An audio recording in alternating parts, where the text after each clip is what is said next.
Hi everyone and welcome to episode 12 of Fill in the Blink, where we fill you in on everything business and tech. I'm Neha and this is Hassan, and today we're going to talk about why businesses are resistant towards change in new technologies.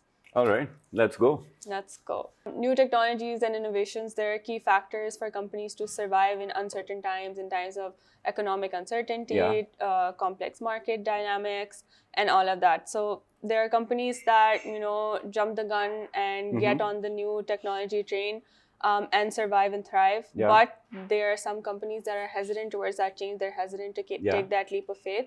And because of that, they end up, just fizzling out or dying. So as I mentioned before in episode 3 of Fill in the Blink.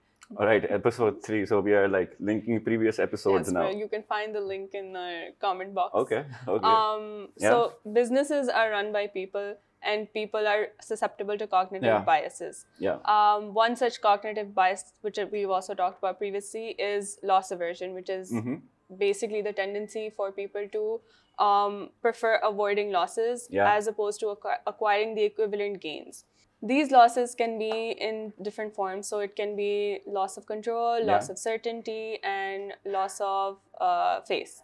So when we talk about loss of control, it basically stems from the need for autonomy. Okay. And when change comes from the outside, you're essentially resistant towards, loss over the control of your territory. Okay. So that's one of the reasons why when things change, things that you have no idea about, which you have no control over, you tend to avoid it. Makes sense. Loss of certainty is also something that, people tend to avoid. So when things are uncertain, you feel unsafe. No one wants to walk into a room blindfolded where they have no idea what's going 100%. to happen. And there are many instances where when change is occurring, you have no idea what's going to happen, which is why you tend to, not take that decision to make that change occur.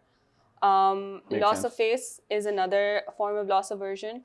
So that's basically when change is occurring, that means you're basically altering a previous direction that somebody worked on. Okay. And since you're basically saying that what was happening in the past and what is happening currently is not right, 100%. that is why you need to change. So that's basically a blow to someone's ego, and that sort of hurt or loss of face is something that people don't want to happen for themselves, and that is why people are very defensive about it. They don't want to to hurt their own ego. Exactly. And they would resist that change. Yeah, interesting.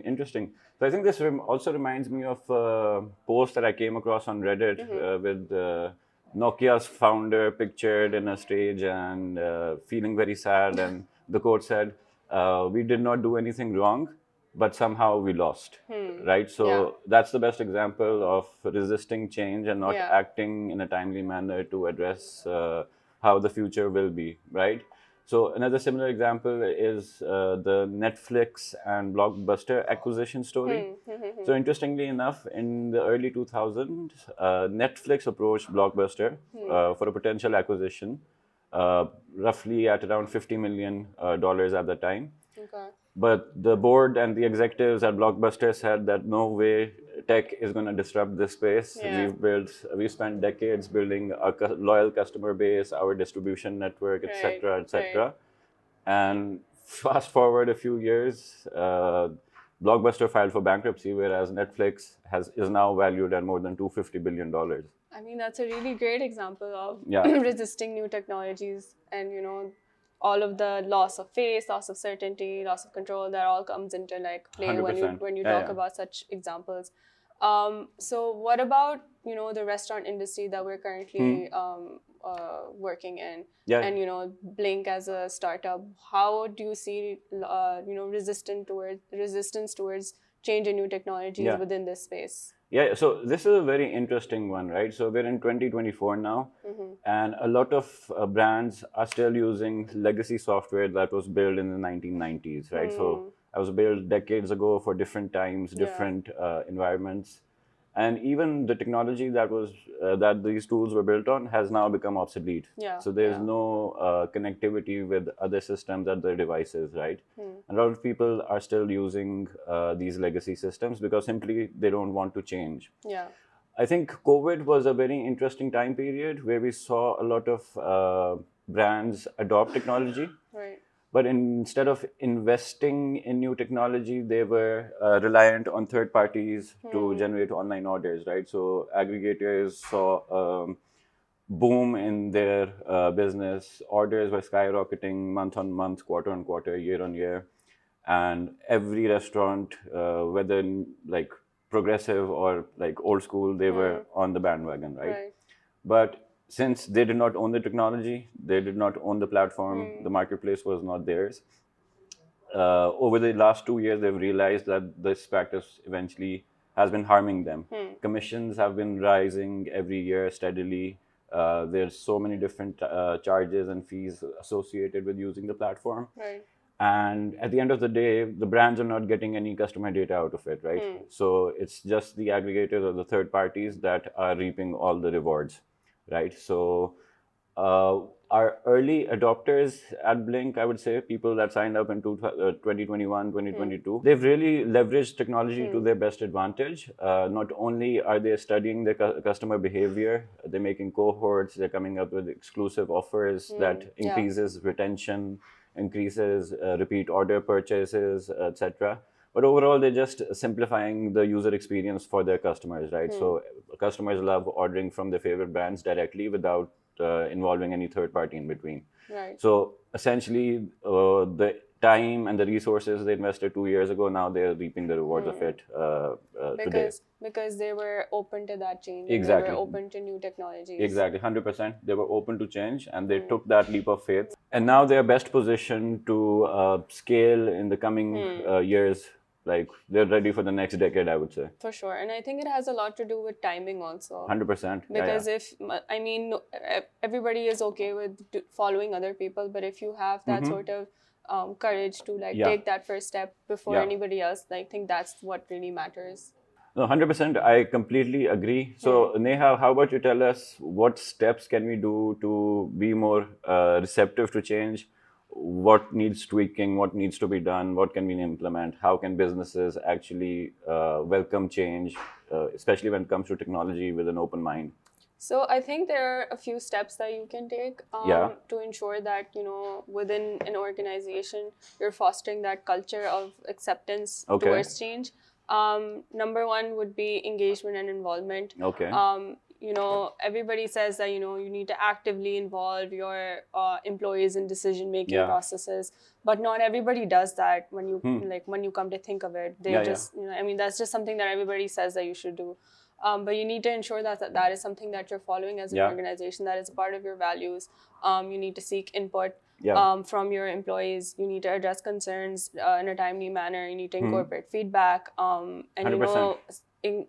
Inculcate a sense of ownership and foster that culture of empowerment within your employees, so that when times are changing and there's something new that's coming in your organization, so that all the employees are on board, they're helping each other embrace that change together.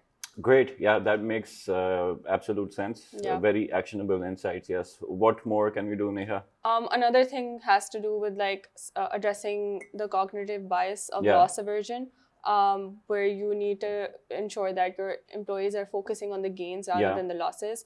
You need to clearly communicate how the technology will improve efficiency, productivity, job satisfaction, other relevant metrics. Exactly. And provide those sort of tools and resources that help embrace that change that I talked about. Okay. And mitigate any potential losses.